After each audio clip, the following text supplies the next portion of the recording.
यीशु मसीह का प्यारा वचन, पाँव को दीपक को राह को रोशन, ये है मसीह का प्यारा वचन, ये है वचन प्यारा। परमेश्वर के धन्य नाम की महिमा हो। प्रभात मनन के सत्र 2263 में आप सभी का बहुत ही विनम्रता के साथ स्वागत करता हूँ। आइए आज का मनन के लिए हम पढ़ते हैं याकूब अध्याय 3 पद 13। तुम में ज्ञानवान और समझदार कौन है? जो ऐसा हो वह अपने कामों को अच्छे चाल चलन से उस नम्रता सहित प्रकट करे जो ज्ञान से उत्पन्न होती है। परमेश्वर के वचन में मनुष्य को पाप करने के लिए प्रेरित करने वाली बातों को 3 विभाग में बांटकर समझाए हुए है, जो क्रमशः शरीर की अभिलाषा, आंखों की अभिलाषा और जीविका का घमंड है। यूहन्ना की पहली पत्री 2:16। अन्य लोगों को, यहाँ तक हमारे अपने लोगों को भी,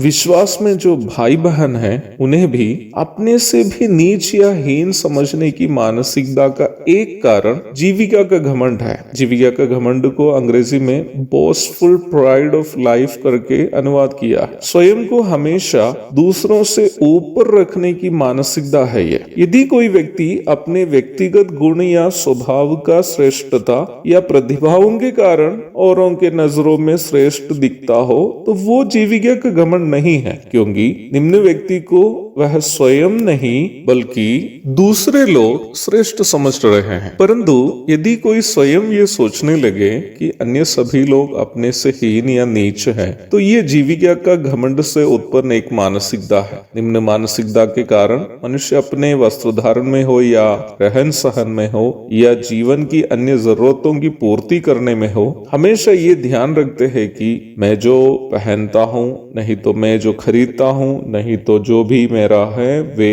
अन्य लोगों की चीजों से उत्तम होना चाहिए। वस्त्र धारण का उद्देश्य शरीर को ठगने से बदलकर स्वयं को दिखाना हो गया। घर बनाने का उद्देश्य रहने की सुविधा से बदलकर अपना कुलीनता या श्रेष्ठता दिखाना हो गया। गाड़ी खरीदने का उद्देश्य यात्रा करने की सुविधा से बदलकर दूसरों के सामने अपना औकात का प्रदर्शन करना हो गया। मेरे परिचय का एक प्रचारक ने जब उन्हें किसी ने मोटरसाइकिल खरीदने के लिए आर्थिक मदद की तो उन्होंने एक ऐसी न्यू जनरेशन बाइक खरीदा जिसका पीछे का हिस्सा रॉकेट की तरह ऊपर की ओर रहता है। आप लोग देखे होंगे ऐसे बाइक। मैं तो उस प्रकार के मोटरसाइकिल देखते समय मुझे ऐसा लगता है कि ये तो कंपनी वालों ने पाइल्स के बीमारों के लिए विशेष प्रकार बनाई, क्योंकि उसमें जो यात्रा करते हैं वे लोग ऐसे बैठते हैं जैसे कि उन्हें पाइल्स की बीमारी है। अपने आप को दूसरों से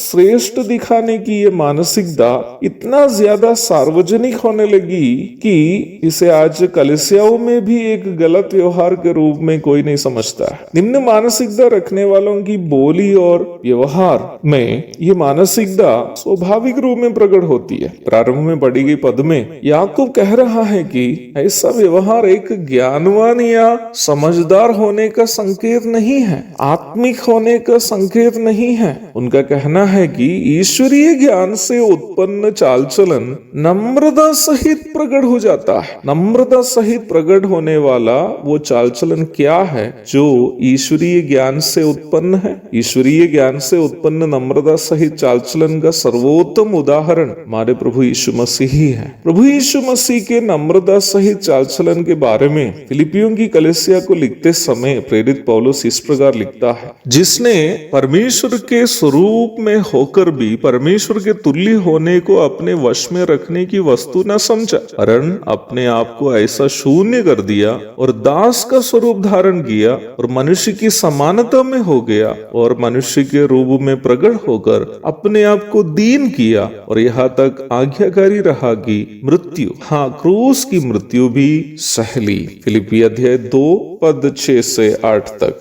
प्रभु यीशु यहाँ अपनी सौभाग्यताओं को हमारे खातिर खातिर त्यागते हुए हम देख रहे हैं। उन्होंने स्वर्ग को त्यागा ताकि हम स्वर्ग की प्राप्ति करें, और परमेश्वर के पुत्र होकर भी मनुष्य बना ताकि हम मनुष्य परमेश्वर की संतान बने। परमेश्वर के तुल्य होकर उन्होंने क्रूस पर हमारे लिए कुरूप बन गया। पवित्रता से परिपूर्ण होकर भी उन्होंने हमारे खातिर एक अधम पापी की तरह क्रूस पर चढ़ गया ताकि हम जो पाप से कुरूप है उनके समान पवित्रता से परिपूर्ण हो जाए। तब याकूब यह बताने वाला वो नम्रता सहित चाल चलन जो ईश्वरीय ज्ञान से उत्पन्न होता है, वो खुद को दूसरों से अधिक श्रेष्ठ दिखाना नहीं है, बल्कि हम अपनी सौभाग्यताओं को उन लोगों के लिए जो उन सौभाग्यताओं से वंचित है त्यागना है, ताकि जो उन सौभाग्यताओं से वंचित है वे भी हमारी सौभाग्यताओं की प्राप्ति करे। The good behavior in the gentleness of divine wisdom is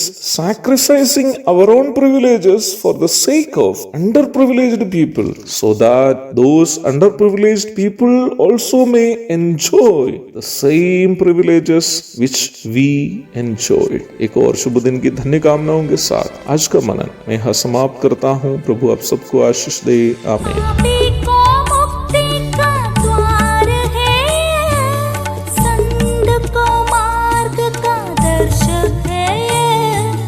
विश्वास जो करते हैं